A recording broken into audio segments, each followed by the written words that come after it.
Once again, greetings to you on this Sunday morning, those of you who are sitting here, so beautiful to see, and what a wonderful privilege it is to have this fellowship. మరొకసారి ఈ ఆదివార దినాన మీ అందరినీ ఇలా చూస్తున్నందుకు సంతోషంగాను, అలాగే ఎంత చక్కని సహవాసం మనం కలిగి ఉంటున్నాం. During worship time and also during the table time, the lives of Israel, the life of Israel was taken as an example, and then we meditated upon that. ఆరాధన సమయంలోనూ అలాగే బల్ల సమయంలో కూడా ఇశ్రాయేలు ప్రజల జీవితం గురించి మనము ధ్యానం చేసుకున్నాం.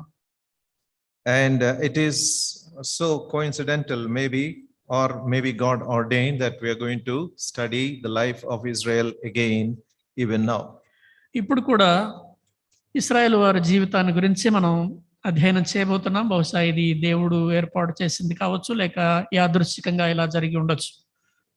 Before that, before we go to the actual scripture portion relating to that, I would like us to open to two prominent, very prominent scripture portions. One from 2 Corinthians chapter 9 and verse 15. మనం వాక్య భాగంలోనికి వెళ్ళడానికి ముందుగా 2 కొరింథీ పత్రిక 9వ అధ్యాయం 15వ వచనం నేను మీకు చదివి వినిపించాలని ఆశపడుతున్నాను. 2 Corinthians chapter 9 and verse 15. 2 కొరింథీ 9:15. Thanks be unto God for his unspeakable gift. చెప్పశక్యము కాని ఆయన వరమును గూర్చి దేవునికి స్తోత్రము. Unspeakable gift, that means a gift about which we have no words to describe. చెప్పశక్యము కాని ఆయన వరము అనగా ఆ వరాన్ని గురించి వివరించడానికి మనకు మాటలు చాలవు. The value of that gift is beyond our comprehension. ఆ వరము యొక్క విలువ అనేటువంటిది మన గమనానికి, మన అవగాహనకు అందనటువంటిది. Just think of this, regardless of how much we are giving to the Lord, మనం ప్రభువుకి ఎంత ఇస్తున్నామో అనే దానితో నిమిత్తం లేకుండా, to the Lord, to the poor, or whatever, we cannot give like God gives. మనం పేదవాళ్ళకి ఇవ్వచ్చు, దేవునికి ఇవ్వచ్చు, కానీ ఎంత ఇచ్చినా కూడా దేవుడు ఇచ్చినంతగా మనం ఇవ్వలేం. He gave us an unspeakable gift. ఆయన మనకు చెప్పశక్యము కాని వరాన్ని ఇచ్చాడు. No man can match this gift. ఏ మనుషుడు కూడా ఈ వరానికి సాటిరాగా That he gave his own begotten son, only begotten son, ఆయన తన అద్వితీయ కుమారుణ్ణి మన కొరకు అనుగ్రహించాడు, to die for us. మనం నిమిత్తము చనిపోవడానికి. Second portion, second verse that I would like us to read is from chapter 8 of the same epistle. నేను చదవాలనుకున్న 2వ వచనము ఇదే పత్రికలో నుంచి 8వ అధ్యాయానికి సంబంధించిన verse 9. 9వ వచనం. Very familiar verse for all of us. మనందరికీ తెలిసినటువంటి For వాక్యం. we know the grace of our Lord Jesus Christ, that though he was rich, yet for your sakes he became poor, that ye through his poverty might be rich. మీరు మన ప్రభువైన యేసుక్రీస్తు కృపను ఎరుగుదురు కదా, ఆయన ధనవంతుడై మీరు తన దారిద్ర్యము వలన ధనవంతులు కావాలని మీ నిమిత్తము దరిద్రుడాయను. He came to this world not only to live a life of an ideal life. ఆయన ఈ లోకానికి వచ్చింది ఒక ఆదర్శవంతమైన జీవితం జీవించడానికే కాదు. He came to this world to live, not only to live, but also to die a brutal death for our sake. ఆయన ఈ లోకంలో జీవించడమే కాదు, మన నిమిత్తము ఆయన ఒక భయంకరమైన మరణించడానికి కూడా, in order that we have eternal life. మనకు నిత్య జీవము కలుగునట్లుగా ఆయన చనిపోయాడు. Don't ever, even a minute thinking of yours, bring down that level of him in your minds. మీ మనసులో, మీ కలలో కూడా ఆయన గురించినటువంటి ఆ యొక్క ఔన్నత్యాన్ని తక్కువ చేసేప్పుడు చూడొద్దు. He is our unspeakable gift for you and me. నీకు నాకు ఆయనే చెప్పశక్యము కాని వరం. That is the highest level of giving. అది అత్యున్నతమైనటువంటి దాతృత్వము. No one can go beyond that. దాన్ని మించి ఇంకెవ్వరు కూడా ఇవ్వలేరు. That is God's unspeakable gift. అది దేవుడిచ్చినటువంటి చెప్పశక్యము కాని వరం. Then we shall examine, in the light of this introduction, let us examine how our response should be. ఈ వాక్యపు వెలుగులో మన స్పందన ఎలా ఉండాలి అనే దాన్ని మనం ఇప్పుడు చూద్దాం. For that purpose, shall we turn to the 13th chapter of Exodus? ఆ ఉద్దేశం కొరకు మనము నిర్గమకాండము 13వ అధ్యాయం చూద్దాం. 13th chapter of Exodus, we shall read the first 3 verses and also from verse 11 to 16. మొదటి 3 వచనాలు అలాగే 11 నుండి 16 వచనం వరకు కూడా మనం చదువుకుందాం. I request Brother Simon to please read these 2 portions differently. First 3 verses and also from 11 to 16. 13th chapter. 13th chapter.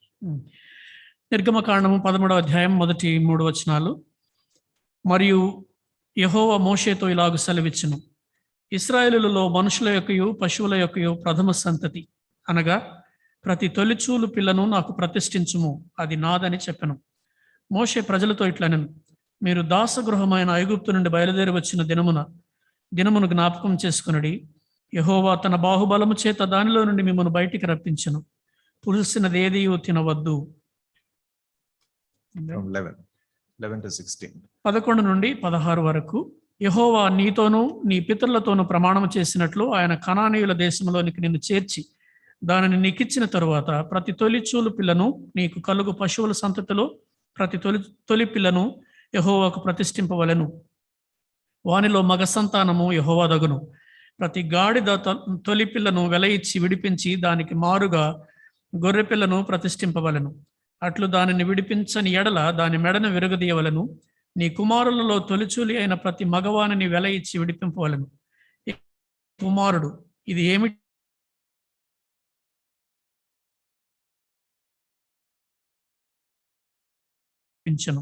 ఫరో మనల్ని పోనీయకుండా తన మనసును కఠినపరుచుకొనగా యెహోవా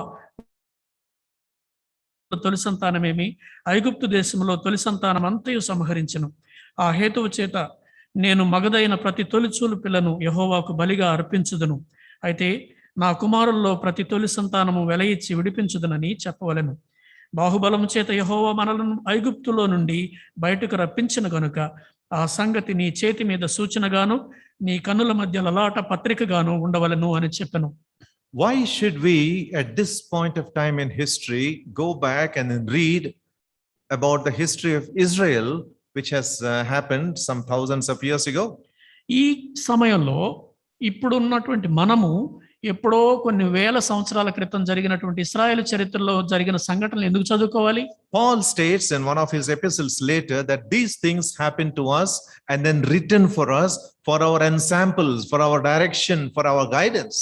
పౌలు మరొక చోట ఆయన రాసిన మాటలు ఏంటంటే ఇవన్నీ మనకు పాఠముగా మనకు గుణపాఠంగా ఉండడం కోసము అవి దృష్టాంతాలుగా రాయబడ్డాయని చెప్పాడు. If you see the history from the beginning, from the time that God has created Adam, మనం చరిత్రను ఆది నుండి గమనించినట్లయితే దేవుడు ఆదామును సృజించినప్పటి నుండి చూసినట్లయితే God desired that the people that he has made, he has formed will be a chosen people, a race which represents him on the earth.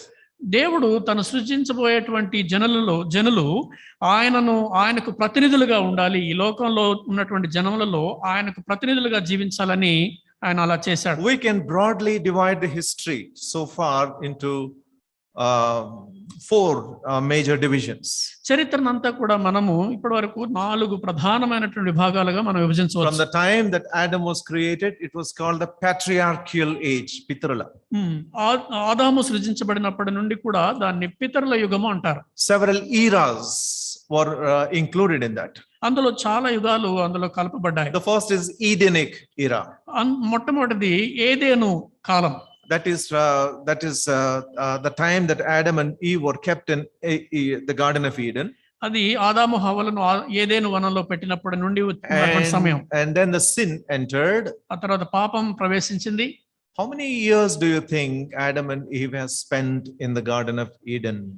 ఆదాము హవ్వలు ఏదెను వనంలో ఎన్ని సంవత్సరాలు గడిపుంటారు అనుకుంటున్నారు? We have no indication, but Adam lived more than 900 years ago. But several hundreds of years they must have lived in this Garden of Eden. ఖచ్చితంగా మనకు తెలియదు, కానీ ఆదాము 900 సంవత్సరాల పైగా జీవించాడు కాబట్టి ఆయన ఏదెను వనంలో కొన్ని వందల సంవత్సరాలు బ్రతికుంటాడు అక్కడ. And the sin entered and they had to be banished from the Garden of Eden. పాపం ప్రవేశించిన కారణంగా వారిని ఏదైనా వనంలో నుండి బయటికి తోలివేయవలసిన పరిస్థితి వచ్చింది. And then Adam and Eve had children, and then next comes the Noahic era. ఆ తర్వాత ఆదాము హవ్వలకు పిల్లలు కలిగారు. తర్వాత వచ్చేటువంటి యుగం ఏంటంటే నోవహు కాలం. As you know that during in that era, Noahic era, the flood destroyed the people. నోవహు కాలంలో జలప్రళయం ప్రజలను నాశనం చేసిందని మనకు తెలుసు. The entire population of the then earth was reduced to just 8 people. అప్పట్లో ఉన్నటువంటి జనాభాల అంతా కూడా జనులందరూ కూడా కేవలం 8 మందికి మిగిలిపోయారు. Noah and his wife and the Noah's 3 sons and their daughters-in-law. నోవహు అతని భార్య, నోవహుకు 3 కుమారులు, వారి భార్యలు. We do not know what has caused the wrath of God so fiercely that he decided to destroy the whole mankind. దేవుని ఉగ్రతకు దారి తీసినటువంటి పరిస్థితులు ఎలాంటివో మనకు తెలియదు, కానీ ఆయన మానవాళి మొత్తాన్ని కూడా నాశనం చేయాలని సంకల్పించాడు. And then came the Abrahamic covenant. ఆ తర్వాత అబ్రహాము నిబంధన వస్తా ఉంది. God has formed a race for himself.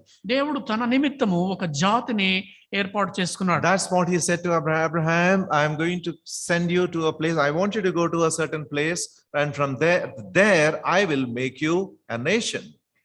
దేవుడు అబ్రహాముతో చెప్పాడు, అబ్రహామా నేను చూపించు దేశానికి నువ్వు వెళ్ళాలి, అక్కడ నిన్ను ఒక జనముగా చేస్తాను అని చెప్పాడు. That is how the people of the nation of Israel was born. ఆ విధంగా ఇశ్రాయేలు జనాంగము లేక దేశము ఏర్పడింది. And he gave a covenant to Abraham. అబ్రహాముతో ఆయన ఒక నిబంధన చేశాడు. And that's called Abrahamic covenant. దానిని అబ్రహాము నిబంధన అంటాం.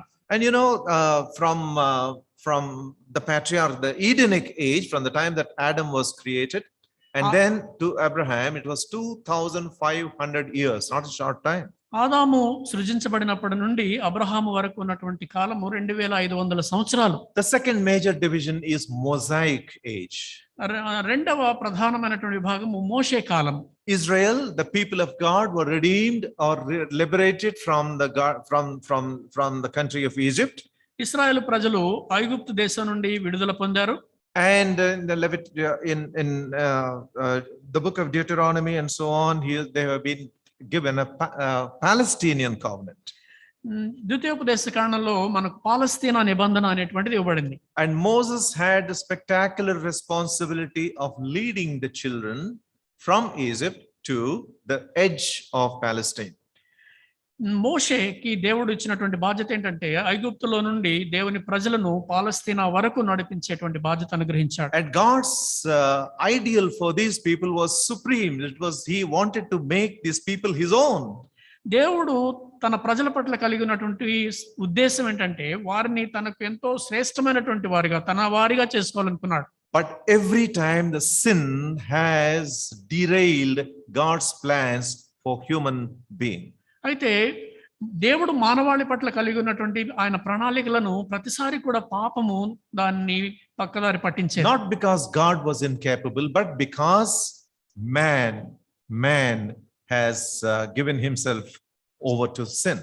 ఇలా జరగడానికి దేవుడు ఏదో సమర్థత లేనివాడని కాదు, కానీ మానవుడు పాపానికి లోబడిన కారణంగానే అలా జరిగింది. And then again the third major division is prophetic division, prophetic era. మూడవ ప్రధానమైనటువంటి విభాగం ఏంటంటే ప్రవక్తల కాలం. Historical and prophetic. ఈ చారిత్రకమైనటువంటి ప్రవక్తలతో కూడినటువంటి కాలం అది. That is where the kings have ruled the people, monarchy. ఆ సమయంలో రాజులు ప్రజలను పరిపాలిస్తూ ఉండేవారు. During that time Davidic covenant was given. ఆ కాలంలోనే దావీదు నిబంధన కూడా వచ్చింది. And then the prophets came and then they amplified the original covenants to pave a way for the theocratic kingdom, God's own kingdom. ప్రవక్తలు వచ్చి దేవుడు ముందుగా ఇచ్చినటువంటి ఆ యొక్క నిబంధనలను ఆయన వారితో ఏం చేశాడో వాటి గురించి చెప్తూ అంతిమంగా దైవస్వామ్యం లేక దేవుడే పరిపాలించేటువంటి కాలానికి వాళ్ళను సిద్ధపరిచారు. And that is through the Lord Jesus Christ. అది యేసుక్రీస్తు ప్రభువారి ద్వారా జరిగే పాలన. And the final division is the new covenant age. చివరిగా నూతన నిబంధన కాలము. We are in that stage now. ఇప్పుడు మనం ఆ కాలంలో ఉన్నాం. And sin has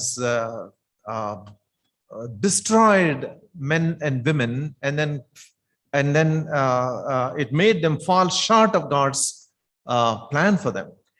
పాపము మానవులను పతనావస్థకు గురి చేసి దేవుని యొక్క సంకల్పాలు నెరవేర్చకుండా చేశాయి. God tested his people very hard. దేవుడు తన ప్రజలను కఠినంగా And పరీక్షించాడు. also those servants that he has chosen to be the representatives among them were also tested. తర్వాత ప్రజల మధ్యలో వారి యొక్క రాయబారులుగా లేక ప్రతినిధులుగా ఉన్నటువంటి వారిని కూడా దేవుడు పరీక్షించాడు. Abraham was tested. అబ్రహామును పరీక్షించాడు. And how much God has tested Joseph. యోసేపును దేవుడు ఎంతగా You పరీక్షించాడు. know, when Joseph was sold as a slave to the Egyptians, to those merchants, he was sent 17 years of age. యోసేపును వారికి ఆ యొక్క వ్యాపారులకు అమ్మివేసిన సమయంలో అతని వయస్సు 17 ఏళ్ళు. He was a young and handsome, probably a very robust man. చాలా యవనస్తుడు, ఎంతో అందగాడు, ఎంతో శక్తియుక్తులు కలిగినటువంటి వాడు. And then he was sent to prison because of some crime that he never committed. ఆ తర్వాత తను చేయని నేరానికి తను చెరసాల పాలయ్యాడు. And you know the testing that for several years he was in prison, and then finally he was brought to the presence of Pharaoh. ఆ తర్వాత ఎన్నో సంవత్సరాలు అలాగా జైల్లో ఉన్న తర్వాత తను ఫరో దగ్గరికి తీసుకురాబడ్డాడు. And then Pharaoh had a dream, and then Joseph has interpreted the dream, and then Pharaoh said that you are the man who should take care of all Egypt. ఫరోకి ఒక కళ వచ్చింది. యోసేపు వచ్చాడు, ఆ కళ భావాన్ని చెప్పాడు. ఆ తర్వాత ఫరో నీవే ఇక్కడ ఉన్నటువంటి ఐగుప్తు అంతటి మీద ప్రధాన అధికారిగా ఉండాలి అని చెప్పాడు. So God tested his people very hard. దేవుడు తన ప్రజలను కఠినంగా పరీక్షించాడు. God's people, Israel, had always been a stiff-necked people. They needed severe discipline. దేవుని ప్రజలైనటువంటి ఇశ్రాయేలీయులు ఎప్పుడు కూడా ఈ మెడవంచని జనాంగంగా ఉండేవారు కనుక వారి మీద కఠినమైనటువంటి క్రమశిక్షణ ఉండవలసి వచ్చింది.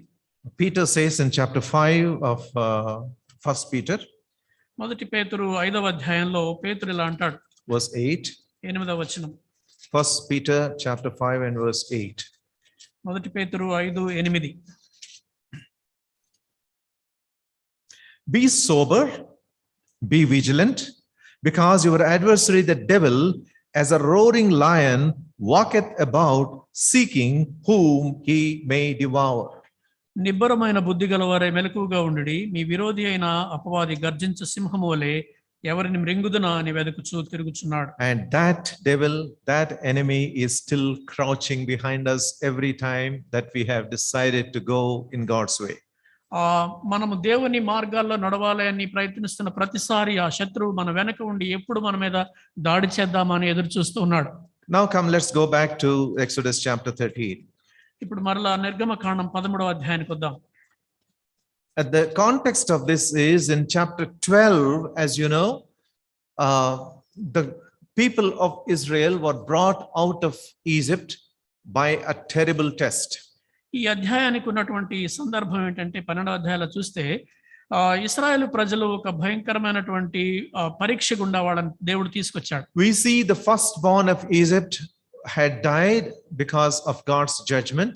దేవుని తీర్పు కారణంగా ఐగుప్తీయులలో ప్రథమ సంతానము చంపివేయబడ్డారు. Every firstborn in every family in Egypt. ఐగుప్తులో ఉన్నటువంటి ప్రతి కుటుంబంలో ప్రతి మొట్టమొదటి పుట్టిన ప్రతి ఒక్కడు కూడా చనిపోయాడు. That must have been a terrible time of grief in Egypt. ఐగుప్తులో అది భయంకరమైనటువంటి వేదనకు సంబంధించిన సమయం. And they have come out, and then chapter 13 is the first chapter of after they were redeemed. ఇశ్రాయేలుని విమోచించిన తర్వాత మొట్టమొదట మనం 13వ అధ్యాయంలోకి వస్తున్నాం. And that's what we see in the first verse. And the Lord spake unto Moses, saying, sanctify unto me all the firstborn, whatsoever open the womb among the children of Israel, both man and of beast. అదే మొదటి వచనంలో మనం అదే చూస్తున్నాం. ఇశ్రాయేలులో మనుషుల యొక్కయు పశువుల యొక్కయు ప్రథమ సంతతి అనగా ప్రతి తొలిచూలు పిల్లను నాకు ప్రతిష్ఠించుము, అది నాదని చెప్పి. And then God adds, it is mine. దేవుడు చెప్తున్న మాట ఏంటంటే అది నాది Now అంటాడు. God claims the firstborn of Israel. ఇశ్రాయేలు ప్రథమ సంతానం నాది అని దేవుడు And we must చెప్తున్నాడు. understand that it is very important to understand the meaning of first when it is mentioned in the Bible. బైబిల్లో చెప్పబడినప్పుడు ప్రథమ అని అంటే దాని అర్థం ఏంటో మనం గ్రహించాలి. Whatever opens the womb among the children of Israel, it is mine. ఇశ్రాయేలులో ప్రథమ సంతతి నాది. It may be a man or it may be a beast. మనుషులు కావచ్చు లేకపోతే పశువులు కావచ్చు. God says it is mine, it belongs to me. దేవుడు అంటున్నాడు అది నాది అంటున్నాడు. And he wants the firstborn believers as well today. ఈ రోజున మొదటి ప్రథమ సంతానమైనటువంటి విశ్వాసులు కూడా ఆయనకు కావాలి. Slowly, when we see the society and all the advancement, technological advancement, and then the media, and then all these things, we see the spiritual values going down in the society so badly. మనము ఈ విధంగా సాంకేతిక పరిజ్ఞానం పెరుగుతూ అనేకమైనటువంటి అభివృద్ధి జరుగుతున్నటువంటి సమయంలో ఆత్మ సంబంధమైనటువంటి విలువలు నానాటికి దిగజారిపోవడం మనం చూస్తా ఉన్నాం. And how much it is necessary that you and I will have to examine our lives time and again, and then examine our walk. పదే పదే మన యొక్క జీవితాలను పరీక్షించుకుంటూ మనం ప్రభువులో నడవడం అనేటువంటిది ఎంత ముఖ్యమో So గమనించాలి. Israel just come out of Egypt. ఇశ్రాయేలీయులు అప్పుడే ఐగుప్తు నుండి బయటకు They వచ్చారు. were slaves before. అంతకు ముందు బానిసలుగా ఉండేవారు. Now God says, I want your firstborn. దేవుడు ఇప్పుడు అంటున్నాడు, మీ ప్రథమ సంతానం నాకు చెందాలి. Some of them may be saying, Lord, you just delivered us from slavery, and then now you are claiming our firstborn. వారిలో కొందరు అంటూ ఉండొచ్చు, దేవా ఇప్పుడే కదా మమ్మల్ని అక్కడి నుంచి బయటికి తీసుకొచ్చావు, ఇప్పుడే మళ్ళీ మా పిల్లలు మీకు కావాలంటున్నావు. Now there is an important lesson here. ఇక్కడ ఒక ప్రాముఖ్యమైన పాఠం ఉంది. God is revealing his will and his purpose for them stage by stage, one at a time. దేవుడు ఒక్కొక్క దశలో దేవుని యొక్క సంకల్పాన్ని, ఆయన చిత్తాన్ని వారికి బయలుపరుచుకుంటూ వచ్చాడు. Accordingly, their lives were preserved, and then on the basis of their obedience to God's command.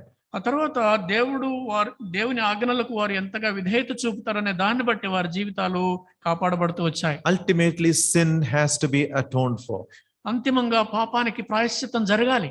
Lives have to be preserved because of that consecration. ఆ ప్రతిష్ఠిత కారణంగా జీవితాలు కాపాడబడాలి. So the parents were told that your firstborn is mine.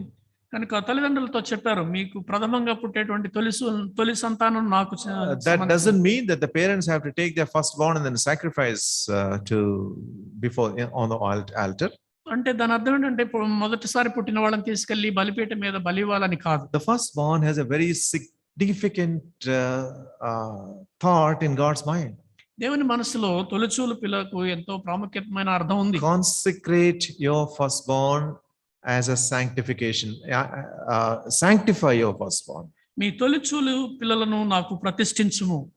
That means I have a special purpose for every firstborn. They have to be separated. They have to be set apart for a sacred use. దాని అర్థం ఏంటంటే ఈ తొలిచూలు పిల్లల మీద నాకు ఒక ప్రత్యేకమైన ఉద్దేశం ఉంది. వాళ్ళని ఒక పవిత్రమైన కార్యం కోసం వాళ్ళని ప్రత్యేకపరచాలి. What about the beasts? మరి పశువుల సంగతి ఏంటి? The firstborn of every beast is God says, it is mine. You have to sacrifice it to me. పశువుల యొక్క ప్రథమ సంతతి కూడా నాదే, దానిని నాకు అర్పించాలి అని చెప్తున్నాడు దేవుడు. And then verse 11 we see, and it shall be when the Lord shall bring thee into the land of Canaanites, as he sware unto thee to thy fathers, and shall give it to thee, that thou shalt set apart unto the Lord all that openeth the matrix, and every firstling that cometh of a beast which thou hast, the male shall be the Lord's. ప్రతి తొలిచూలు పిల్లను నీకు కలుగు పశువుల సంతతిలో ప్రతి తొలి పిల్లను యెహోవాకు ప్రతిష్ఠింపవలెను, వానిలో మగ సంతానము యెహోవాదగును. And then he adds in verse 13, and every firstling of an ass thou shalt redeem with a lamb, and if thou wilt not redeem it, then thou shalt break his neck. 13వ వచనంలో అంటున్నాడు, ప్రతి గాడిద తొలి పిల్లను వెల ఇచ్చి విడిపించి దానికి మారుగా గొర్రె పిల్లను ప్రతిష్ఠింపవలెను. What does that mean? దాని అర్థం ఏంటి? He says every firstborn, every male firstborn is mine. తొలిచూలు పుట్టినటువంటి ప్రతి మగబిడ్డ నాకు చెందింది. That God is teaching them an important lesson, how they have to be grateful to the Lord for what God did for them. దేవుడు వారి జీవితంలో చేసిన వాటి విషయంలో వారు ఎంత కృతజ్ఞత కలిగి ఉండాలో అనేటువంటి దేవుడు వారికి నేర్పిస్తా ఉన్నాడు. Now why this ass is mentioned here? అలాగైతే ఈ గాడిదను ఎందుకు ప్రస్తావించారు ఇక్కడ? Ass is represented as a representative animal for those of unclean animals which might be born as a firstborn. గాడిద అనేటువంటిది ఒకవేళ తొలిచూలు పుట్టినటువంటి వాటిలో అపవిత్రమైనటువంటి పశువులకు సంబంధించినటువంటి కావచ్చు. The firstborn of their cattle had to be consecrated, dedicated to God. మొదటిగా పుట్టినటువంటి ఆ పశువుల్లో మొదట పుట్టింది దేవుని కోసం ప్రతిష్ఠించాలి And కాబట్టి those of the unclean beasts like donkey and other animals have to be redeemed by the sacrifice of a clean animal. కనుక ఇలాగా అపవిత్రమైనటువంటి జాతికి చెందినటువంటి వాటిలో నుంచి విడిపించడం కోసము పవిత్రమైన వాటిలో నుంచి వాటిని అర్పించాలి. What is the Lord driving at here? ఇక్కడ దేవుడు చెప్పాలనుకున్న విషయం ఏంటి? The principle here is we are on, because he applies it to everything that God mentions here in the word applies to humanity, all of us. దేవుని వాక్యంలో ప్రస్తావించబడిందల్లా కూడా మనకు వర్తిస్తుంది. We are all born unclean. మనం అందరం కూడా అపవిత్రులమే. Are we born clean? మనము పవిత్రంగా పుట్టామా? No. We are all born unclean. మనం అందరం అపవిత్రంగానే In జన్మించాం. a way, we were like those unclean animals. మనం ఒక విధంగా ఆ అపవిత్రమైనటువంటి పశువులకు సంబంధించిన లాగా That's ఉన్నాం. what God says in Romans, that all have sinned and then come short of the glory of God. రోమా పత్రికలో దేవుడు అదే చెప్తున్నాడు, అందరూ పాపం చేసి దేవుడు అనుగ్రహించి మహిమను పొందలేకపోతున్నారు. And then because we are born unclean because of sin, we have to be redeemed by a clean animal.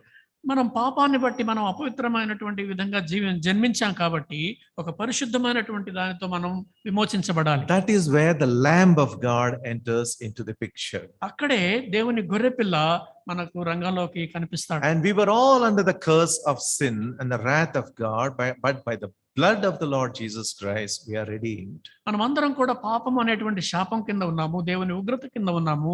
అయితే యేసు ప్రభువు వారి యొక్క రక్తం చేత విమోచించబడ్డాం. That we may all, once we are born again and then added to the family of God, as Hebrews chapter 12 and verse 23 mentions, the church of the firstborn.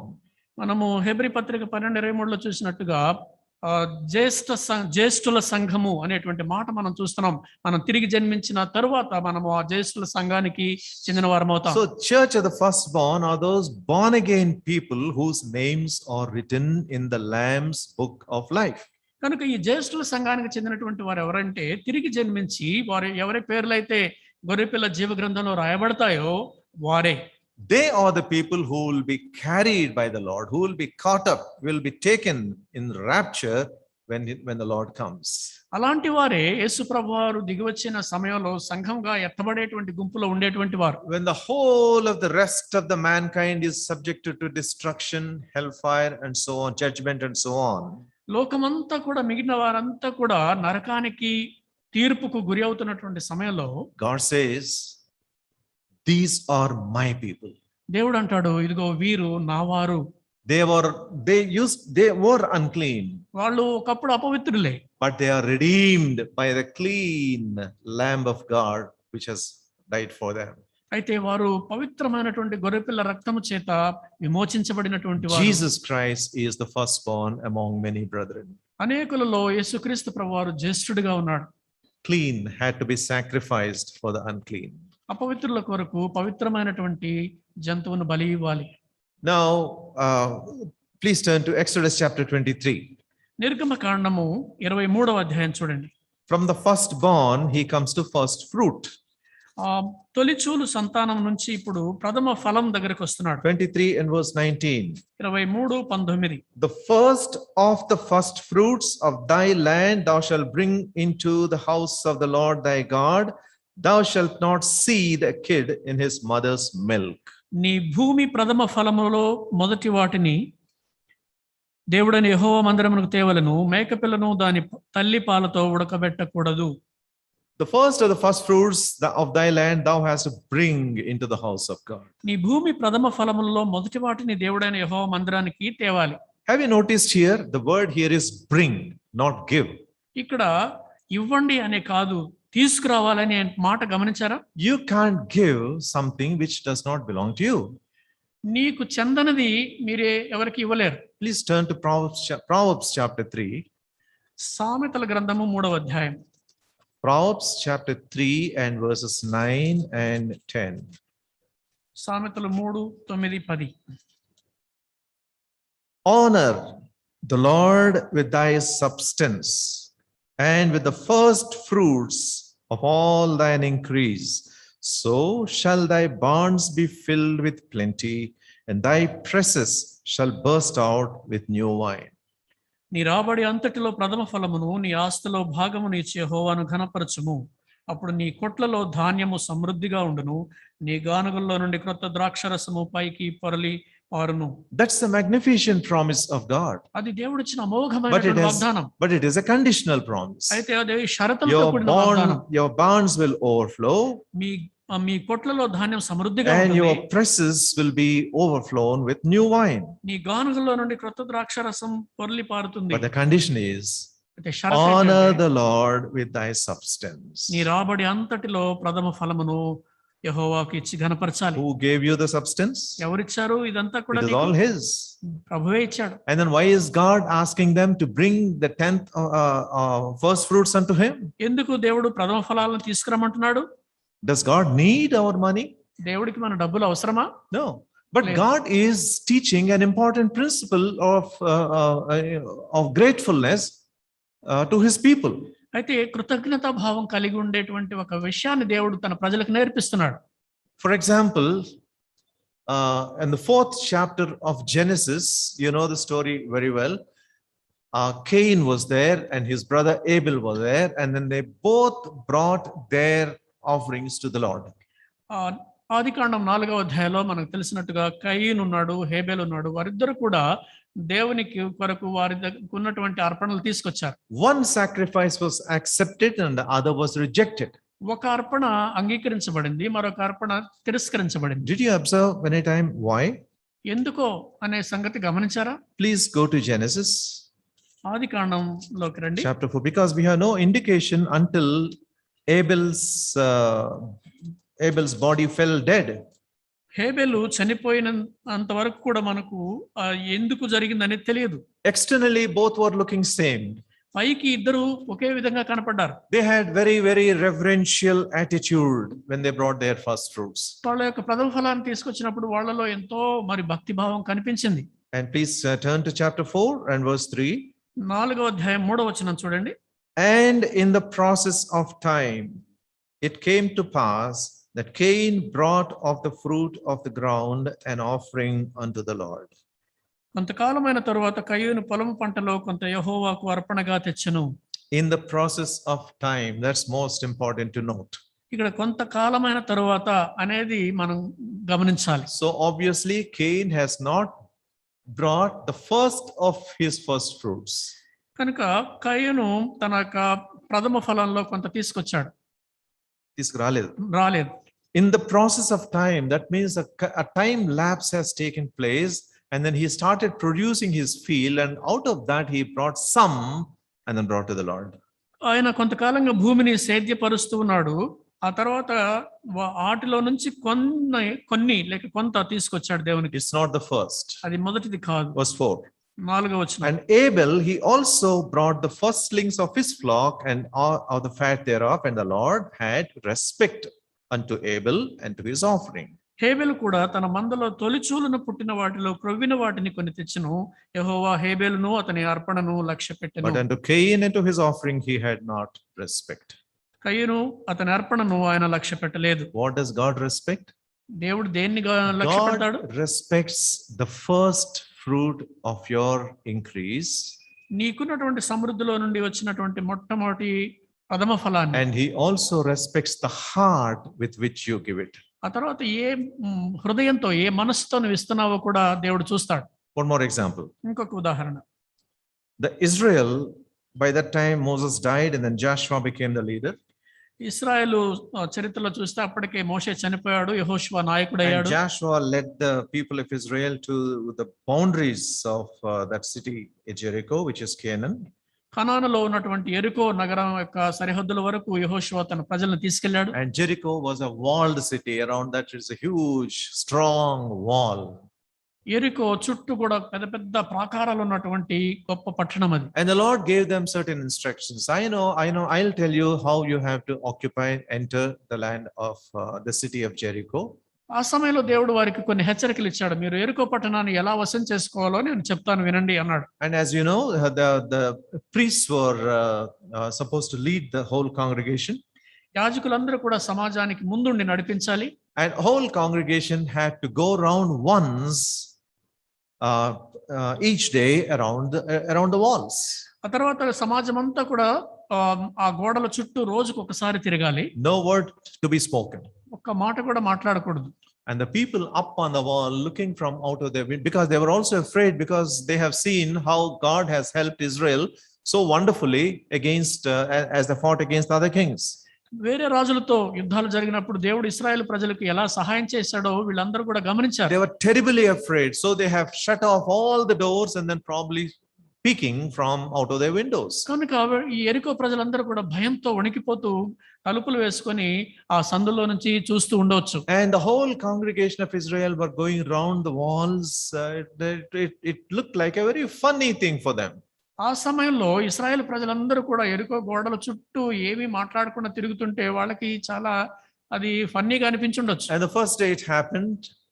మొదటి రోజు జరిగిపోయింది. Second day, third day, fourth day, fifth day, sixth day.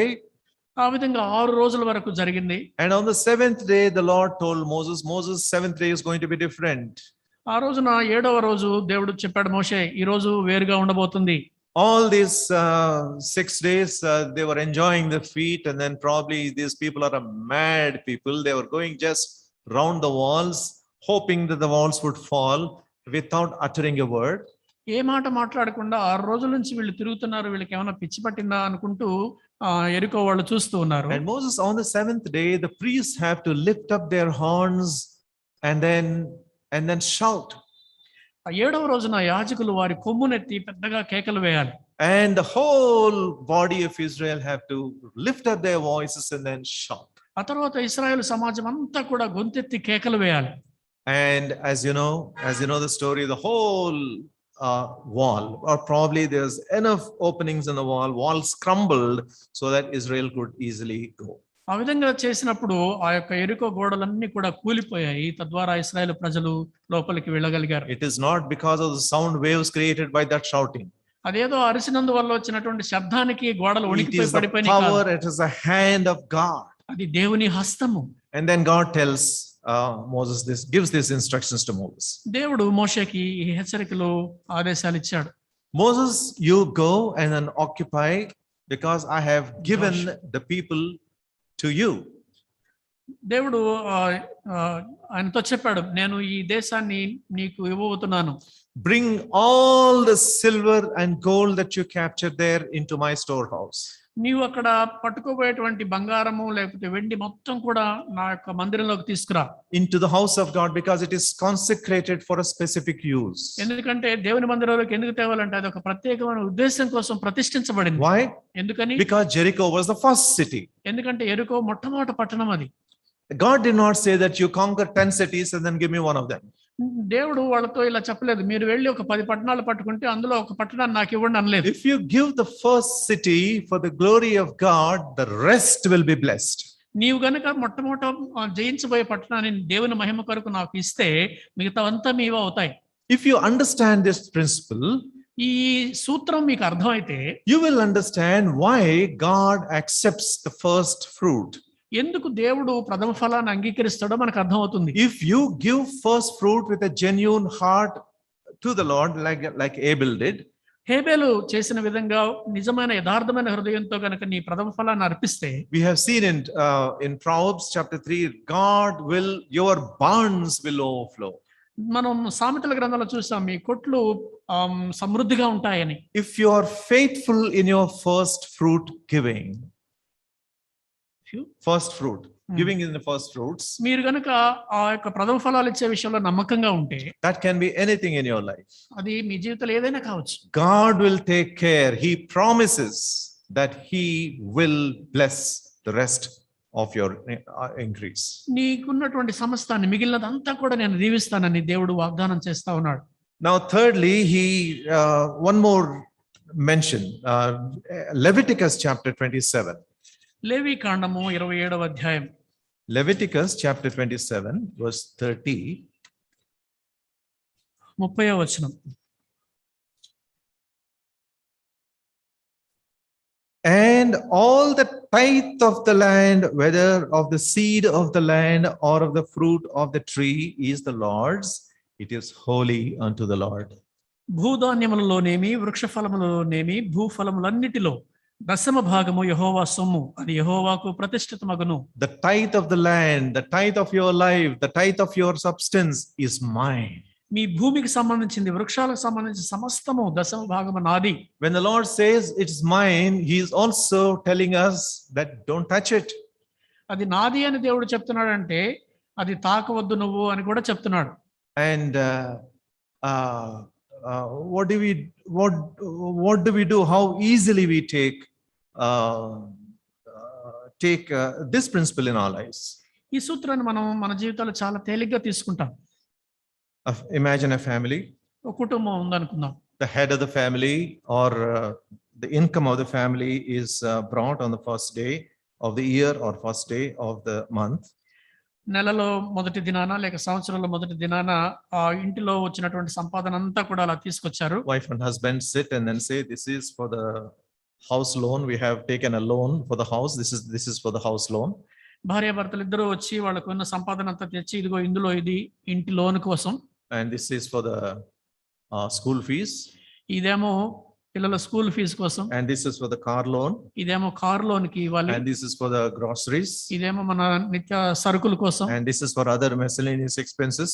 మిగతాదేమో రాబోయే ఖర్చుల కోసం ఉంటుంది. And then husband asks wife, and then how much is left?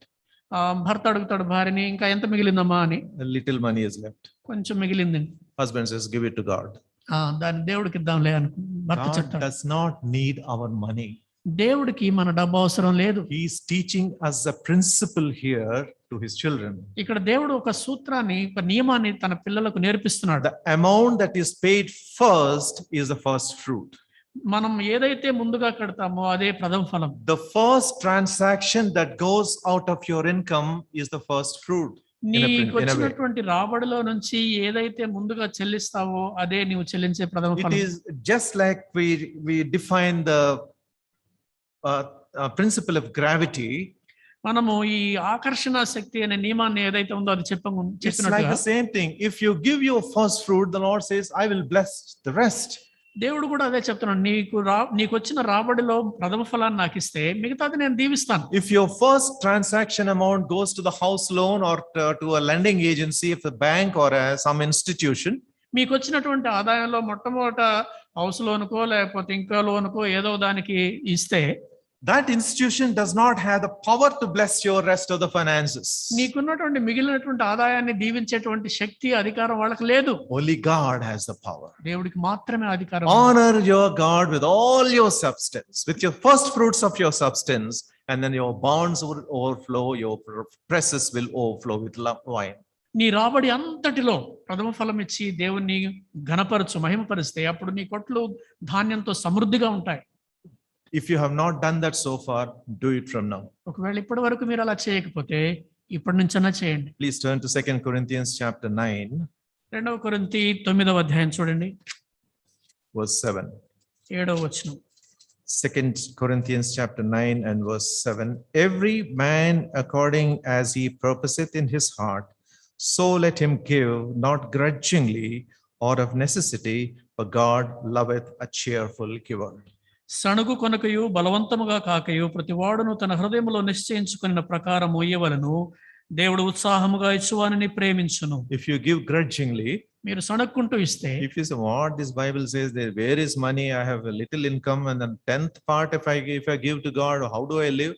బైబిల్లో చాలా విషయాలు ఉంటాయండి, నాకు వచ్చిన దాంట్లో 10వ భాగం ఇచ్చేస్తే ఇంక నేను బతికేది ఎట్లా? And that is giving grudgingly. అలాగా సణుక్కుంటూ ఇవ్వడం అన్నమాట అది. If that is so, better not to give. Keep it yourself. ఒకవేళ అలాగా అనిపిస్తే మీకు అసలు ఇవ్వకుండా ఉండటమే మంచిది, దాన్ని మీతోనే ఉంచుకోండి. See, God is now giving a principle of blessing his people. దేవుడు తన ప్రజలను ఆశీర్వదించేటువంటి ఒక నియమాన్ని చెప్తా ఉన్నాడు. Not that God wants our money, but he wants his people to be blessed in this matter of giving. దేవుడికి ఏదో మన డబ్బులు అవసరమై ఉండి కాదు కానీ దేవుడు తన బిడ్డల్ని దీవించాలని అనుకుంటూ ఉన్నాడు ఈ డబ్బు విషయంలో. That is why he says God loves a cheerful giver. అందుకనే దేవుని వాక్యం చెప్తా ఉంది, దేవుడు ఉత్సాహముగా ఇచ్చువానిని ప్రేమించును. In the matter of giving to God, do it cheerfully, not grudgingly. ఇచ్చే విషయంలో సంతోషంగా ఇవ్వండి, అంతేగాని సణుక్కుంటూ ఇవ్వద్దు. Now let's go to the book of Malachi. మలాకి గ్రంథంలోకి వద్దాం. There are certain important lessons God is bringing here in the experience of Israel. ఇశ్రాయేలు ప్రజల యొక్క అనుభవంలో నుంచి దేవుడు కొన్ని ప్రాముఖ్యమైనటువంటి పాఠాలు చెప్తూ ఉన్నాడు. By this time, Israel have spent a lot of time, and then they have grown very, very careless. Israel ప్రజలు ఇప్పటికే చాలా కాలం అయింది. వాళ్ళు ఒక విధమైనటువంటి ఉదాసీన పరిస్థితుల్లోకి వచ్చారు. They have gone too far. They have taken lightly the commands of God, and then all those things. దేవుని యొక్క ఆజ్ఞలను, దేవుని యొక్క ఆదేశాలన్నిటిని కూడా వాళ్ళంతా తేలిగ్గా తీసుకుంటూ ఉన్న But సమయం. they are religious to their fingertips. అయితే వాళ్ళు మాత్రం మతపరమైన విషయాల్లో మాత్రం చాలా క్షుణ్ణంగా ఉండేవాళ్ళు. All those things ritualistically, traditionally they were doing without fail. ఏ విధమైనటువంటి ఇది లేకుండా ఆచార వ్యవహారాలన్నీ కూడా జాగ్రత్తగా చేస్తూ వచ్చారు. God had been patiently and silently examining them. దేవుడు వాళ్ళను ఎంతో సహనంతో, ఎంతో ఓపికగా పరీక్షిస్తూ ఉన్నాడు. Look at verse 7. 7వ వచనం చూడండి. Verse 6. For I am the Lord, I change not, therefore the sons of Jacob are not consumed. యెహోవానైన నేను మార్పు లేని వాడను కనుక యాకోబు సంతతి వారైన మీరు లయము కాలేదు. You are not honoring me.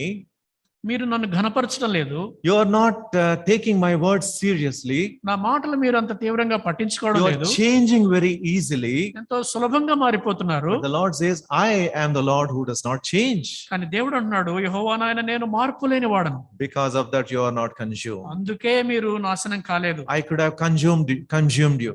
మిమ్మల్ని ఎప్పుడో నేను లయం చేసిండేవాడిని. It's not a big matter for me. నాకు అది పెద్ద విషయం కాదు.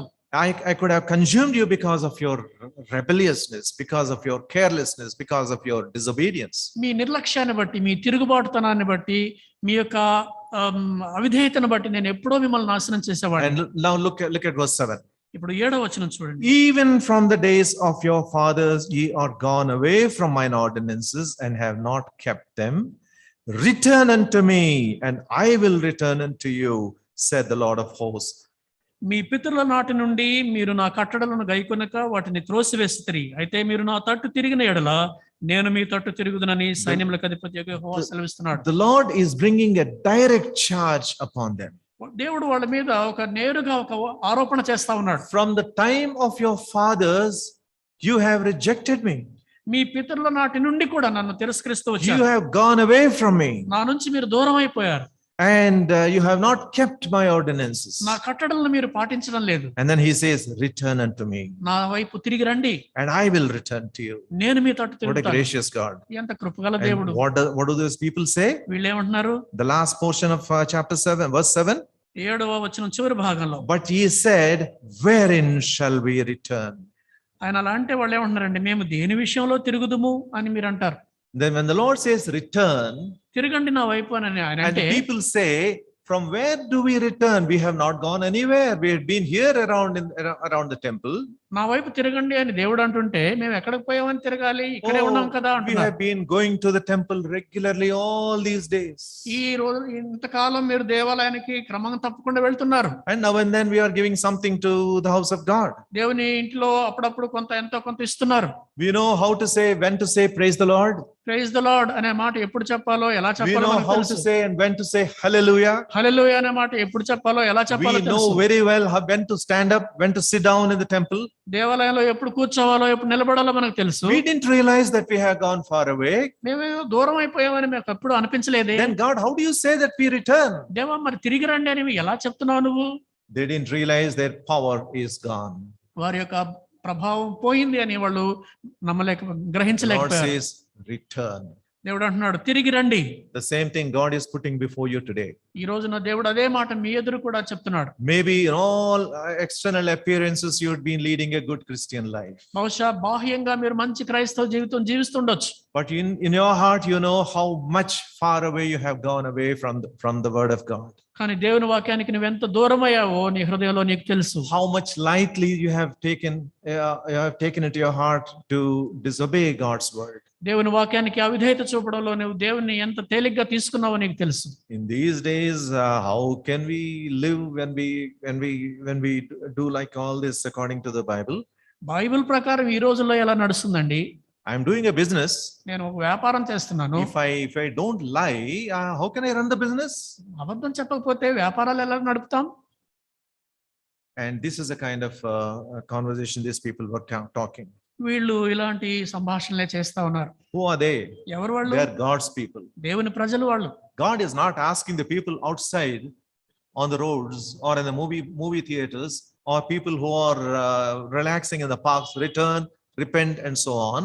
దేవుడు రోడ్డున పోయే వాళ్ళనో లేకపోతే సినిమా హాల్లో ఉన్న వాళ్ళనో ఇంకెక్కడో ఉన్న వాళ్ళని మీరు రండి తిరిగి రండి అని చెప్పడం The లేదు. Lord says, you are my people. దేవుడు అంటున్నాడు మీరు నా ప్రజలు.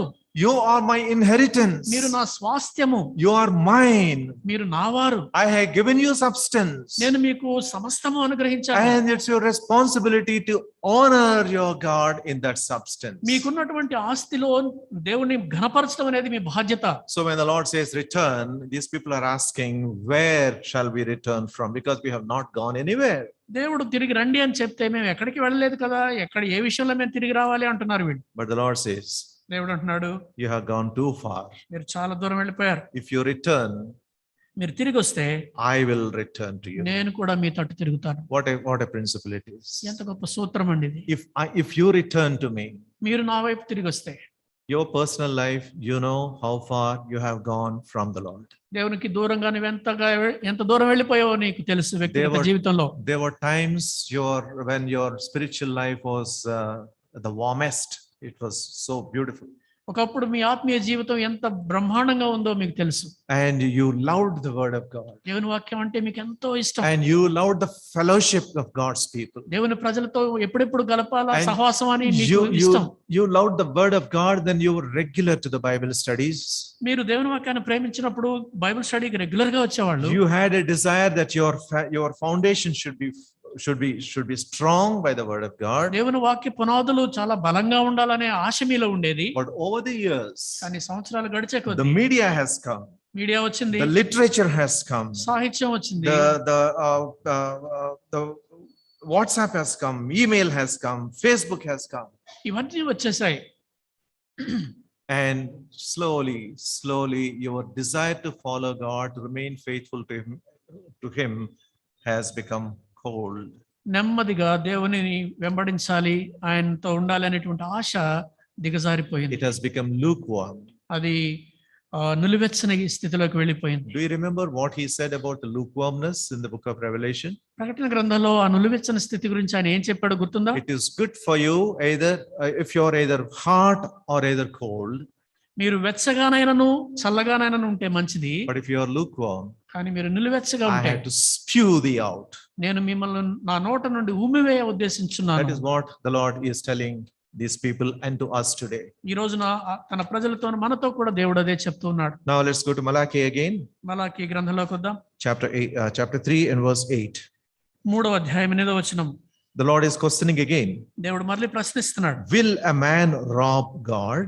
మానవుడు దేవుని యొద్ద దొంగిలినా? Yet you have robbed me.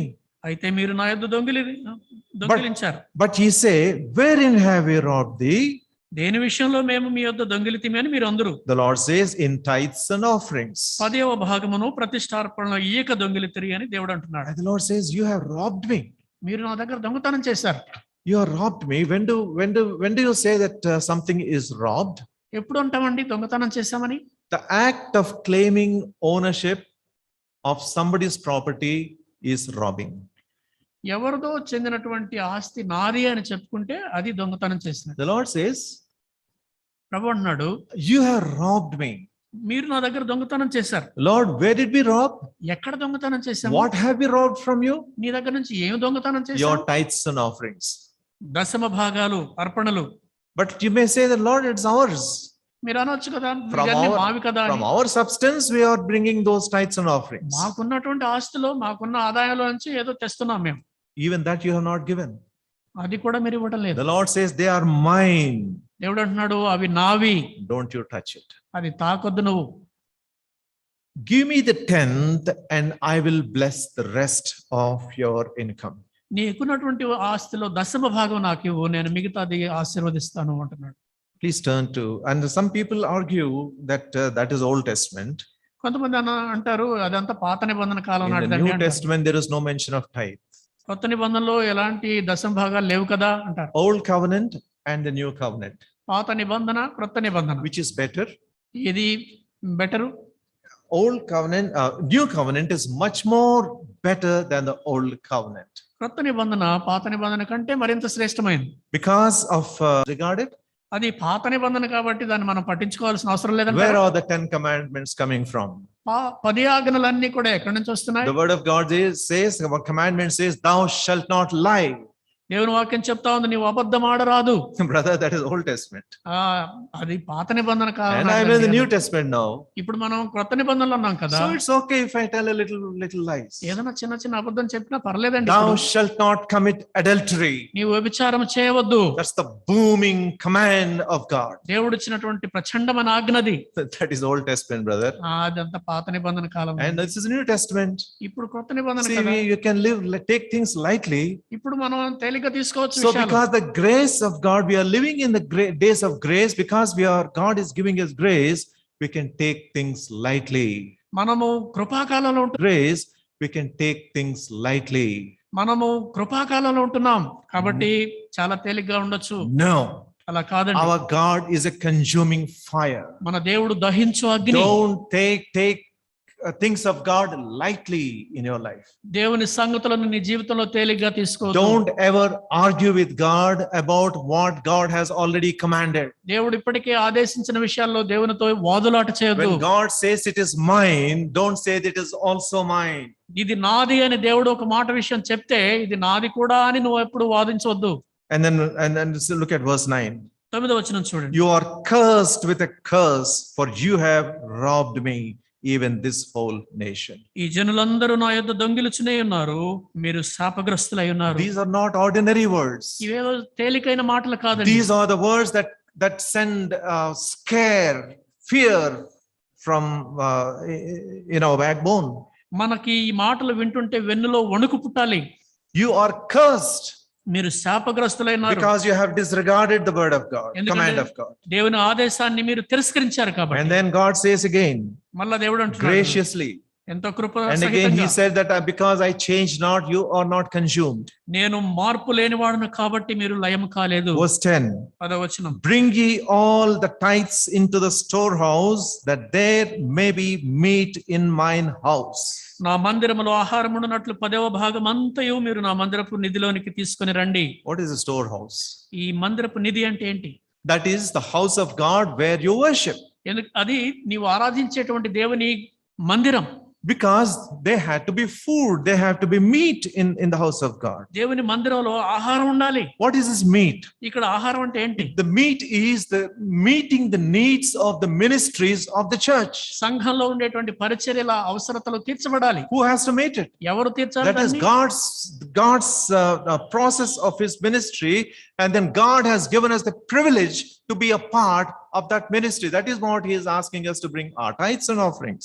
దేవుడు మనల్ని ఈ దశమ భాగాలు ఎందుకు తీసుకురామంటే దేవుని యొక్క మందిరంలో జరిగే పరిచర్యలన్నీ కూడా వాటి అవసరాలు తీర్చబడాలి. ఆ విధంగా Don't you ever argue about the tithe, which is a command of God? దేవుని యొక్క ఆజ్ఞ అయినటువంటి దశమ భాగం విషయంలో మనం ఎప్పుడు వాదించం కదా. Actually, in the better testament, in the New Testament, you are not limited by this tithe. ఈ క్రొత్త నిబంధనలో దశమ భాగానికే మనం పరిమితం కావడం లేదు. Actually, if you examine carefully the giving of Israel were instructed to give their tithes in 4 different ways. ఇశ్రాయేలును గమనించినట్లయితే 4 విధాలుగా వాళ్ళు దశమ భాగాలు ఇచ్చేవాళ్ళు. Anyway, we'll not go into all that, but that's what Paul brings the example. Please turn to chapter 8 of 2 Corinthians. 2వ కొరింథీ 8వ అధ్యాయంలోకి రండి దయచేసి. He is talking about the poor believers in Macedonia. మాసిదోనియాలో ఉన్నటువంటి పేద విశ్వాసుల గురించి ఆయన మాట్లాడుతున్నాడు. Chapter 8 of 2 Corinthians and verse 2. 2వ కొరింథీ 8వ అధ్యాయం 2వ వచనం. How that in a great trial of affliction, the abundance of their joy and their deep poverty aboundeth unto the riches of their liberality. ఎలాగనగా వారు బహుశ్రమల వలన పరీక్షింపబడగా అత్యధికముగా సంతోషించిరి, మరియు వారు నిరుపేదలైనను వారి దాతృత్వము బహుగా విస్తరించెను. Why are the ministries of the church suffering today? ఎందుకు ఈ రోజున సంఘంలో పరిచర్యలు అంతగా దీనావస్థలో ఉన్నాయి? Not only our church. మన సంఘం మాత్రమే Why కాదు. are the missionaries who have come with a call all over the world going back because they thought that they have committed a mistake? మిషనరీలుగా ఆయా దేశాల నుంచి వేరే ప్రాంతాలకు వెళ్ళి తిరిగి మళ్ళా ఏదో తప్పు చేశామన్న భావంతో మళ్ళా తిరిగి వాళ్ళ స్వదేశాలకు ఎందుకు Why వెళ్ళిపోతున్నారు? the several ministries had to be closed down? ఎందుకు అనేకమైన పరిచర్యలు మూతవేయబడుతున్నాయి? Because the people of God have stopped giving to God. ఎందుకంటే దేవుని ప్రజలు దేవునికి ఇవ్వడం మానివేశారు. The Lord says there is going to be a curse on you. దేవుడు అంటున్నాడు మీరు శాపగ్రస్తులు అవుతారు. But He is a gracious God. కానీ ఆయన కృపామయుడు. And see, we are looking at chapter 8 of 2 Corinthians and verse 3. For to their power I bear record, yeah, and beyond their power they were willing of themselves. వారు తమ సామర్థ్యము కొలదియే కాక సామర్థ్యము కంటే ఎక్కువగాను తమంతట తామే ఇచ్చిరని మీకు సాక్ష్యం ఇచ్చుచున్నాను. They were giving in their poverty. వాళ్ళు పేదరికంలో ఇస్తున్నారు.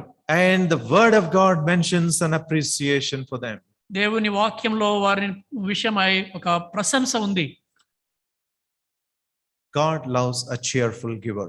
సంతోషంగా ఇచ్చేవాడిని దేవుడు మెచ్చుకుంటాడు. Please understand, I am not appealing for money. దయచేసి గమనించండి, నేనేదో డబ్బు కోసం మిమ్మల్ని మీ దగ్గర మనవి చేయడం లేదు. We are only reminding you of God's command about giving. ఇవ్వడం గురించినటువంటి దేవుని ఆదేశాలు ఆజ్ఞల గురించి మనం జ్ఞాపకం చేసుకుంటున్నాం. Now come back to Malachi chapter 3 and verse 10. మలాకి గ్రంథం 3వ అధ్యాయం 10వ వచనంలోకి రండి. And prove me now herewith said the Lord of hosts, if I will not open you the windows of heaven. 10వ వచనం. దీన్ని చేసి మీరు నన్ను శోధించిన ఎడల నేను ఆకాశపు వాకిండ్లను విప్పి పట్టజాలనంత విస్తారముగా దీవెనలు కుమ్మరించదనని సైన్యములకు అధిపతియగు యెహోవా సెలవిచ్చున్నాడు. Billy Sunday was one of the greatest preachers in America. America దేశంలో బిల్లీ సండే అనేటువంటి ఆయన గొప్ప ప్రసంగికుడు. As he was going once, he was traveling with another man whose name is Wrigley. Wrigley అనేటువంటి ఆయనతో ఒక రోజు కలిసి ప్రయాణం చేస్తున్నాడు. You know who Wrigley is? Wrigley అంటే ఎవరో తెలుసు? Wrigley was a founder of the chewing gum company, Wrigley Chewing Gum. ఈ రిగ్లీ చూయింగ్ గమ్ అనేది ఉంది కదా, దాని వ్యవస్థాపకుడు ఆయన. He had made it a principle in his life తన జీవితంలో ఒక నియమం పెట్టుకున్నాడు ఆయన. that he has to give his tithe unceasingly. ఆయనకు వచ్చేటువంటి ఆదాయంలో నుంచి దశమ భాగాన్ని ఎట్టి పరిస్థితుల్లో ఆపకుండా ఇవ్వాలి. In fact, he was giving more than the 10th. 10 దశమ భాగం కంటే ఎక్కువ ఇచ్చేవాడు ఆయన. And he was telling Billy Sunday, God has never stopped blessing me. ఆయన బిల్లీ సండేతో మాట్లాడుతూ దేవుడు నన్ను దీవించకుండా ఎప్పుడూ ఆగిపోలేదండి. As the business increased, ఆయన ఆ వ్యాపారం అభివృద్ధి చెందుతుండగా, as the income increased, ఆదాయం పెరుగుతూ ఉండగా God has enabled me to give. ఇంకా ఇవ్వడానికి దేవుడు నాకు సహాయం చేశాడు. J.C. Penney. J C Penney is another man. ఇంకొక ఆయన J C Penney. And he was having a small business. ఆయనకు ఒక చిన్న వ్యాపారం ఉండేది. And because he used to give to the mission work. Missionary సేవ కోసం ఆయన ఇస్తూ ఉండేవాడు కాబట్టి. But because the profits dwindled and then he died and the missionaries could not be paid and then he died. ఆ తర్వాత ఆయన వ్యాపారం దిగజారిపోవడం వల్ల లాభాలు రాని కారణంగా ఆయన ఇవ్వలేకపోయాడు. మిషనరీ పరిచయం ఆగిపోయింది. And then his son made a resolution for himself. ఆయన చనిపోయిన తర్వాత తన కుమారుడు ఒక తీర్మానం చేసుకున్నాడు. If God gives me grace to continue this company, ఒకవేళ ఈ వ్యాపారాన్ని ఈ కంపెనీని మరలా తిరిగి ప్రారంభించే కృప దేవుడు నాకు అనుగ్రహిస్తే, by God's grace I will see that not one missionary does not go without food. దేవుని కృప నా మీద ఉంటే ఒక్క మిషనరీ కూడా ఆకలితో ఉండే విధంగా నేను చూడను అన్నాడు. But he never failed in giving his own tithe to the Lord. దేవునికి తన యొక్క రాబడిలో నుంచి దశమ భాగాలు ఎప్పుడూ ఇస్తూ ఉండేవాడు ఆయన. No one I have seen that I have given tithe to the Lord and I have become poor. దశమ భాగాలు ఇచ్చి నేను పేదవాడిని అయిపోయానండి అని చెప్పిన వాడిని నేను ఇంతవరకు చూడలేదు. When you give, నీవు ఇచ్చినప్పుడు God blesses you. That's an irrevocable principle. అది తిరుగులేనటువంటి సూత్రం. దేవుడు మనల్ని ఆశీర్వదిస్తాడు. Many people said, God has enabled me to give my tithes all my life. God has blessed me. నా జీవితాంతం నేను దేవునికి దశమ భాగాలు ఇస్తూ వచ్చానండి, దేవుడు నన్ను దీవించాడని ఎంతో మంది చెప్తారు. That is what the Lord says here. ఇక్కడ దేవుడు అదే You చెప్తున్నాడు. give and prove me. మీరు ఇచ్చి నన్ను శోధించండి. See if I do not open the windows of heaven and then shower those blessings upon you. నేను మీకోసం ఆకాశపు వాకిళ్లను విప్పి ఆ ఆశీర్వాదాలు ఇవ్వకపోతే ఒకసారి చూడండి. And here is the bonus. ఇక్కడ దానికి బోనస్ ఇస్తా ఉన్నాడు. Verse 11. 11వ వచనం. And I will rebuke the devourer for your sakes. మీ పంటను తినివేయి పురుగులను నేను గద్దించెదను. And he shall not destroy the fruits of your ground. అవి మీ భూమి పంటను నాశనం What are చేయవు. these devouring insects? ఈ తినివేయి పురుగులు ఏంటండి? That's the result of the curse. అదే శాపము యొక్క ఫలితం. Many times it's the locusts which has destroyed the fields. ఈ భూమి పంటను నాశనం చేసేది అనేక సార్లు ఈ యొక్క మిడతలు. See, some of the old timers now say in our days, this oil, which is now 150 rupees a kilo, in our days it used to be 8 annas. ఇప్పుడు 150-180 రూపాయలు ఉన్నటువంటి కిలో నూనె మా దినాల్లో ఆ రోజుల్లో 8 అణాలకు ఇస్తే కిలో వచ్చేది. You see in the media, the vegetable prices are burning. మనం మీడియాలో చూస్తా ఉంటే ఈ యొక్క కూరగాయల రేట్లు రోజు రోజుకి ఎక్కువైపోతా ఉన్నాయి. Why do the prices shoot up? ఎందుకని రేట్లు పెరిగిపోతున్నాయి? But because people in general have become ungrateful to the Lord. ఎందుకంటే సాధారణంగా ప్రజలు దేవుని పట్ల కృతజ్ఞత లేని వారు అయిపోయారు. Nobody thinks it this way. It's the judgment and the warning from the Lord, and the worst is yet to come. ఇది దేవుని యొద్ద నుంచి వస్తున్నటువంటి తీర్పు, ఇది ఒక దేవుని హెచ్చరిక, ఇంకా రోజులు దారుణంగా ఉండబోతున్నాయని ఎవరు గుర్తించడం లేదు. And the Lord says, దేవుడు అంటున్నాడు verse 11, 11వ వచనంలో, if you are faithful, మీరు గనుక నమ్మకంగా ఉంటే I will rebuke the devourer. నేను మీ పంట తినివేయి పురుగులను గద్దిస్తాను. What is devouring your income? మీ ఆదాయాన్ని తినివేస్తుంది What ఏంటో. is devouring your expenses? మీ ఖర్చులు రోజు రోజుకు పెరిగిపోతుంది. ఎందుకు? Because you are not faithful. ఎందుకంటే మీరు నమ్మకంగా లేరు. Let's examine ourselves. మనల్ని మనం పరీక్ష చేసుకుందాం. And finally, one more thing from the verse 13. 13వ వచనంలో మరొకటి. Your words have been stout against me, said the Lord. యెహోవా సెలవుచ్చినదేమనగా, నన్ను గూర్చి మీరు బహు గర్వపు మాటలు పలుకుతున్నారు.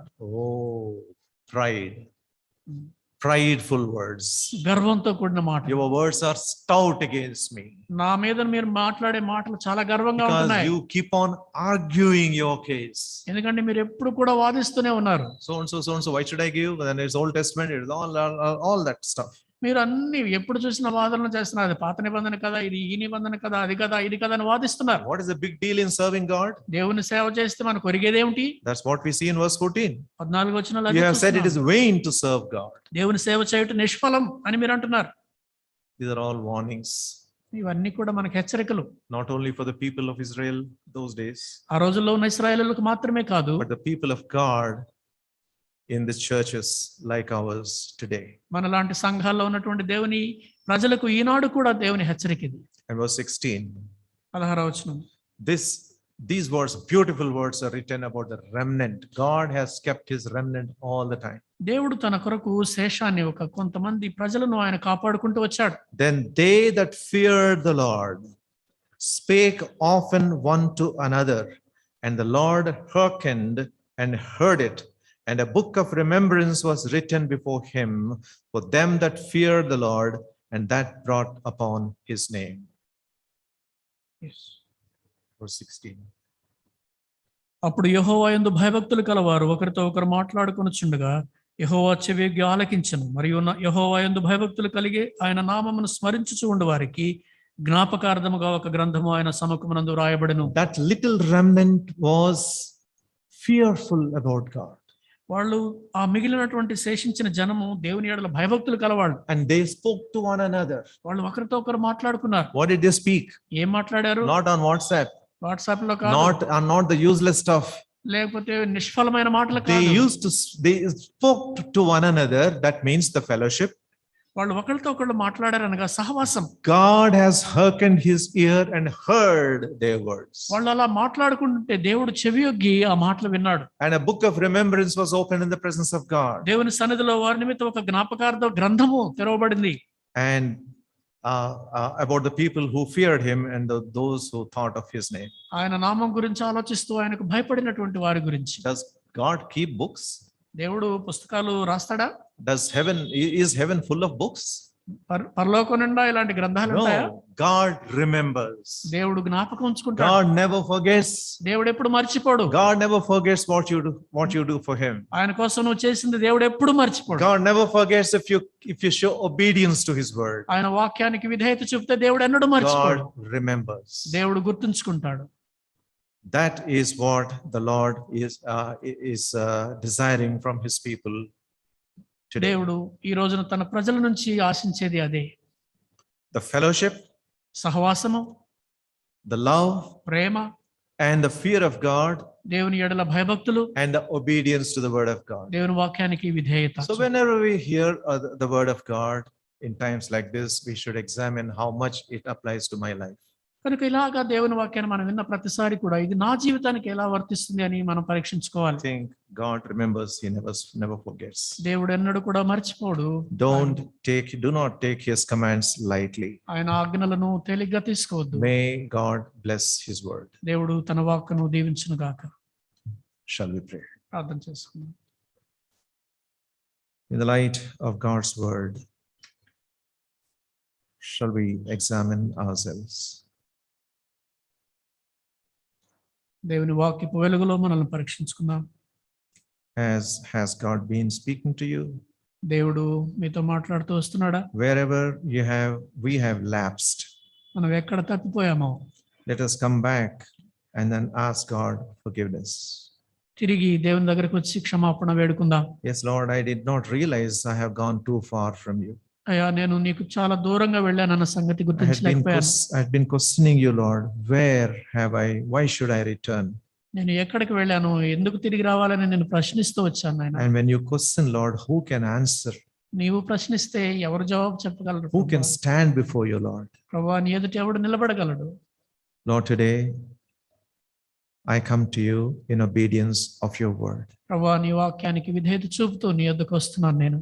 Let's make that resolution in our hearts, మన హృదయాల్లో ఆ తీర్మానం చేద్దాం. so that our church would be known by the values of fellowship that we experience. తద్వారా మనము సహవాసానికి ఎంత విలువిస్తామో అనేటువంటి వారుగా మనల్ని గుర్తించాలి. The values of loving God, దేవుణ్ణి ప్రేమించేటువంటి విలువలు, the value of fearing to God's word, దేవుని వాక్యానికి భయం పడేటువంటి విలువ, and then always a desire to honor his word. ఎల్లప్పుడూ ఆయన వాక్యానికి ఘనపరిచేటువంటి ఆ కోరిక మనం కలిగి ఉండాలి. Gracious, loving Heavenly Father, in the most holy and highly exalted name of our Savior, our Lord Jesus Christ, we come to you, Lord, with thanksgiving and in adoration. You deserve all our worship. Our lives are yours. Whatever that you have given is yours. When you say in a part of our life, it is mine, Father, grant us thy grace not to touch because it belongs to you. Father, young and old in our church, Lord, nurture us by the ministry of thy word, so that we may grow upon the strong foundation of the word of God. Father, make us people who fear you. Make us people, Lord, who love the fellowship of God's saints. To this end, Lord, we commit ourselves to your hands today. Continue to speak to us and then nurture us by the watering of the Spirit of God. We ask you in the most holy and highly exalted name of our Savior, our Lord Jesus Christ. Now unto him who is able to keep us from falling and to present us faultless before the presence of his glory with exceeding joy, to the only wise God, our Savior, our Lord Jesus Christ, be dominion, majesty, power, and authority, now and forevermore. Amen. Thank you. God bless you.